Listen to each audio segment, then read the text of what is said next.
నమస్తే, నా పేరు Shivaji. Welcome to our channel. కలికాలం అంటారు కదా. కలికాలం అంటే ఇదే. ఏంటంటే జగన్మోహన్ రెడ్డి గారు నకిలీ మద్యం గురించి ప్రెస్ మీట్ పెట్టి మాట్లాడుతూ ఉన్నాడు. ఒకసారి వినండి ఏం మాట్లాడుతాడు. నిజంగా ఏ స్థాయిలో జరుగుతా ఉన్నది ఇది అని అంటే ఆశ్చర్యం కలిగించే విషయం ఇది. అవును, ఆశ్చర్యం కలిగిస్తుంది. ఎందుకు కలిగించదు? అసలు డిజిటల్ పేమెంట్లే లేకుండా పేదవాడి రక్త మాంసాలతో వ్యాపారం చేసి 1,00,000 కోట్ల రూపాయలు క్యాష్ ట్రాన్సాక్షన్ చేసినటువంటి ఈయన 3,500 కోట్ల రూపాయలు లిక్కర్ కుంభకోణానికి పాల్పడ్డాడు ఈయన ముఖ్యమంత్రిగా ఉన్నప్పుడు అని చెప్పి అభియోగాలు ఎదుర్కొంటున్నటువంటి ఈ వ్యక్తి ఈయన లిక్కర్ మీద ప్రెస్ మీట్ పెట్టి ఆయన ఏదో మాట్లాడుతూ ఉన్నాడు. ఈ విషయాలంతా నేను చెప్పేది కాదు, సొంత మీ చెల్లిలే చెప్పారు. జగన్మోహన్ రెడ్డి గారు అమ్మినటువంటి జే బ్రాండ్లు ఏవైతే ఉన్నాయో ఆ జే బ్రాండ్లు తాగి దాదాపు 30,000 మంది చనిపోయారు. 30,000 మంది పేదల యొక్క తాలిబొట్లతో వ్యాపారం చేశాడు మా అన్న. 35 లక్షల మందికి కిడ్నీలు ఆ లివర్ పోయిందని చెప్పి నా మాటలు కాదు, సాక్షాత్తు మీ సొంత చెల్లెలే చెప్పిందే. ఈయన వచ్చి ఇప్పుడు మద్యం గురించి మాట్లాడుతున్నాడు. ఆల్రెడీ ఆ తంబల్లపల్లిలో జరిగినటువంటి ఆ కల్తీ మద్యం తయారీ కేంద్రం ఏదైతే ఉందో ఆ తయారీ కేంద్రం మీద దాడులు చేశారు, వాళ్ళను అరెస్టు చేశారు. చట్టం తన పని తాను చేసుకుని వెళ్తుంది. సో మధ్యలో ఈయన వచ్చి రాష్ట్రమంతా అదే మద్యాన్ని అమ్మేస్తా ఉన్నారని చెప్తున్నాడు. ప్రతి 4 బాటిల్లో 1 బాటిల్ అమ్ముతారని చెప్తున్నాడు. మీరు కావాలంటే చెక్ చేసుకోండి. ఆల్మోస్ట్ ఇప్పుడు ఉన్నటువంటి వైన్ షాపులు కావచ్చు, బార్లు కావచ్చు, ఎక్కువ మంది వైఎస్ఆర్సీపీ వాళ్ళే ఆ వ్యాపారం చేసేది. కావాలంటే చెక్ చేసుకోండి. మ్యానుఫ్యాక్చర్ చేయడం, ఆర్గనైజ్డ్గా డిస్ట్రిబ్యూషన్ ఛానల్స్ అన్ని కూడా ముందు ఆర్గనైజ్డ్గా ఎవరు మద్యం వ్యాపారం చేసింది? జగన్మోహన్ రెడ్డి గారు.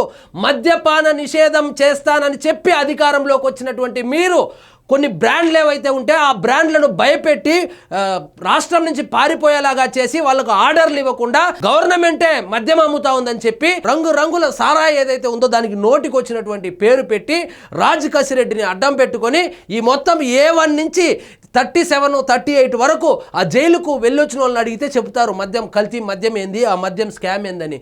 సో ఆంధ్రప్రదేశ్లో జరిగినటువంటి దేశంలోనే అతిపెద్ద ఈ లిక్కర్ కుంభకోణం ఏదైతే ఉందో దాన్ని టాపిక్ డైవర్ట్ చేయడానికి ఆల్రెడీ వీళ్ళు పెద్దిరెడ్డి మిథున్ రెడ్డి వరకు వచ్చింది. సో ఇక అరెస్టు చేయబోయేది అంతిమ లబ్ధిదారుడే అని చెప్పి వార్తలు వస్తున్నటువంటి నేపథ్యంలో అదేవిధంగా వీళ్ళ సోదరులు ఎవరైతే ఉన్నారో వీళ్లకు ఆఫ్రికా దేశాల్లో ఇతర దేశాల్లో వాళ్ళకు ఉన్నటువంటి ఆ మద్యం కంపెనీలు ఏ విధంగా సీజ్ చేశారు, ఎలాంటి కల్తీ మద్యాన్ని అక్కడ వాళ్ళు అమ్మారని చెప్పి వార్తలు వస్తూ ఉంటే ఇంకోవైపు జోగి రమేష్, మీ పార్టీకి సంబంధించినటువంటి మాజీ మంత్రి అయినటువంటి జోగి రమేష్ కల్తీ లిక్కర్ తయారీలో అడ్డంగా బుక్ అయితే వాటిని అన్నిటినీ కప్పిపుచ్చడానికి టాపిక్ డైవర్ట్ చేయడానికి ప్రెస్ మీట్ పెట్టి ఏందేదో మాట్లాడుతాడు. తీసుకోవడము, ఆ కంట్రోల్ తీసుకున్న డిస్ట్రిబ్యూషన్ ఛానల్ ద్వారా దాన్ని మార్కెటింగ్ చేయడం అన్నీ చేసింది మీరే. సో మీరు అధికారంలో ఉన్నప్పుడు మంచి బ్రాండ్లనంతా పక్కన పెట్టి మీకు ఎవరైతే కమిషన్లు ఇస్తారో ఒక క్వార్టర్కింత, బీర్కింత, కేసుకింత, ఆఖరికి ఆ సరుకు తీసుకొని వచ్చి ఆ గోడౌన్లో డెలివరీ ఇవ్వాలా, షాప్ దగ్గర డెలివరీ ఇచ్చే ఆ ట్రాన్స్పోర్ట్ వాళ్ళ దగ్గర కూడా కమిషన్ కొట్టేసినటువంటి చరిత్ర మంది. సో జగన్మోహన్ రెడ్డి గారు మీరు లిక్కర్ గురించి ఎంత తక్కువ మాట్లాడుకుంటే అంత మంచిది. మళ్ళీ మీరు లిక్కర్ అంటే మీరు మళ్ళీ గెలిస్తే మళ్ళీ ఎక్కడ కల్తీ మద్యం రాష్ట్రం అంతా తాగాల్సి వస్తుందని వణుకుతా ఉన్నారు. మీరు గెలవబోతారనేటువంటి ఒక వార్త ఎవడైనా అంటా ఉంటే కూడా మద్యపాన ప్రియులైతే గజని వణికేటువంటి పరిస్థితి. ఆ 5 సంవత్సరాల్లో ఆ కల్తీ మద్యము చీప్ లిక్కర్ తాగి ఒళ్ళు వణుకు పుట్టేసింది వాళ్లకు. సో 80-90 సంవత్సరాలు బతకవలసిన వాళ్ళు కూడా 60 సంవత్సరాలకు 70 సంవత్సరాలకే చనిపోయేటువంటి పరిస్థితి. కాబట్టి లిక్కర్ గురించి ఎంత తక్కువ మాట్లాడుకుంటే అంత మంచిది. ఆల్రెడీ 3,500 కోట్ల రూపాయలు దోచేశారని చెప్పి 38 మంది మొత్తం మీ కోటరీగా చెప్పబడేటువంటి మొత్తం కొంతమంది జైల్లో ఉన్నారు, కొంతమంది బెయిల్ మీద బయట ఉన్నారు కదా. మీరు వచ్చి లిక్కర్ కుంభకోణం గురించి మాట్లాడుతూ ఉంటే దీన్నే కలికాలం అంటారు జగన్మోహన్ రెడ్డి గారు.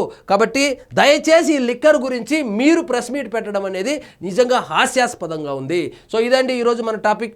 మీకు ఈ వీడియో నచ్చినట్లయితే లైక్ చేయండి, షేర్ చేయండి, ఛానల్ మాత్రం సబ్స్క్రైబ్ చేసుకోవడం మర్చిపోవద్దు.